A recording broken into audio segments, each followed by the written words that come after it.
Well, Richard, thanks again for joining us on the program tonight, sir. I appreciate your time. Sure, glad to do it. And if we can, I'd like to talk a little about your client, Pastor William Duncan in Elizabethton, Tennessee. He took a trip to Washington, D.C. over the 4th of July weekend with his family, and that's where the problem begins. That's right. He brought his family. His wife was with him. He's a man in his mid-60s, been a pastor for 30-some years, Army veteran, not retired, but a veteran.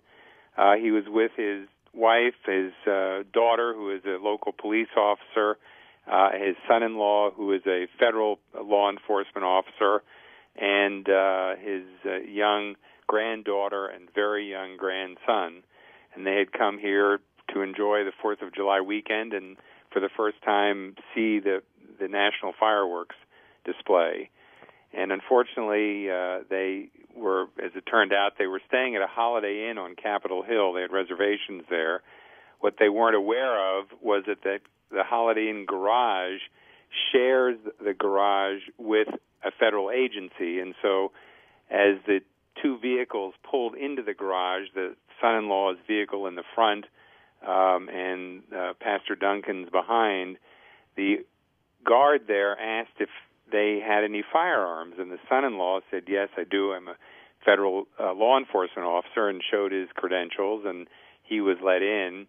Mr. Duncan, unfortunately, also said that he had firearms in the car. He has a Tennessee permit to carry and had a handgun in the door of the driver's side of the car, which he had been carrying through his trip through Virginia and into D.C. for self-protection. And it never even occurred to him that in the nation's capital that a permit from one of the 50 states would not be recognized.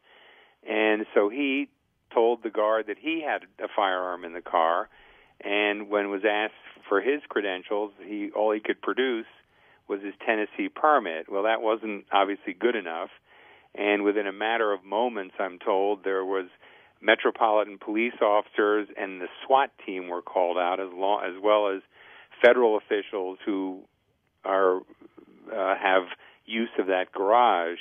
The federal officials ultimately determined that they had no interest in the matter, and they left. But he was arrested by the Metropolitan Police Department for carrying a firearm without a license under D.C. law, which doesn't even allow you to get a license. Right. And taken off to the D.C. jail about 2 o'clock in the afternoon on Saturday the 3rd, and spent the weekend there until I met him in court Monday morning at 11 and convinced the judge to release him on his own recognizance, which they did. So he spent almost 48 hours in the D.C. jail. Wow. You know, and the amazing thing is, Richard, I mean, we hear stories all the time about guys who have lengthy rap sheets, long records, and they're bonding out of jail in D.C. in a matter of hours sometimes. And yet this pastor, 64-year-old guy from Tennessee, he spends nearly, as you say, 48 hours in jail. Yeah, well, he had the misfortune to be arrested on a Saturday, and there were no judges sitting on Sunday, so he wasn't able to be considered for release until Monday morning. Wow, that's unbelievable. And the charges were ultimately dropped, right? Yeah, the good news is I entered an appearance in the case and had requested a change of date on the preliminary hearing, and the government, out of the blue, dismissed all the charges. They had brought 5 charges against him, some of which were felonies. That is, carrying the firearm without a license outside the home is a felony in D.C.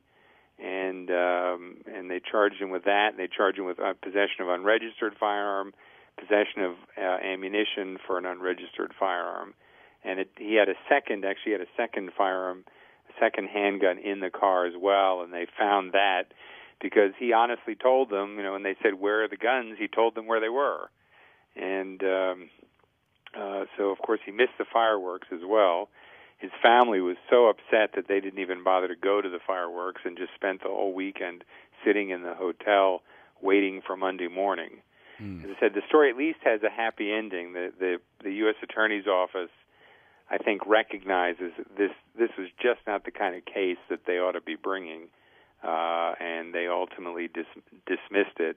Now, the next battle, though, is to get his firearms back, and I've made a request to the Metropolitan Police Department to get them back, but so far I've not received any response.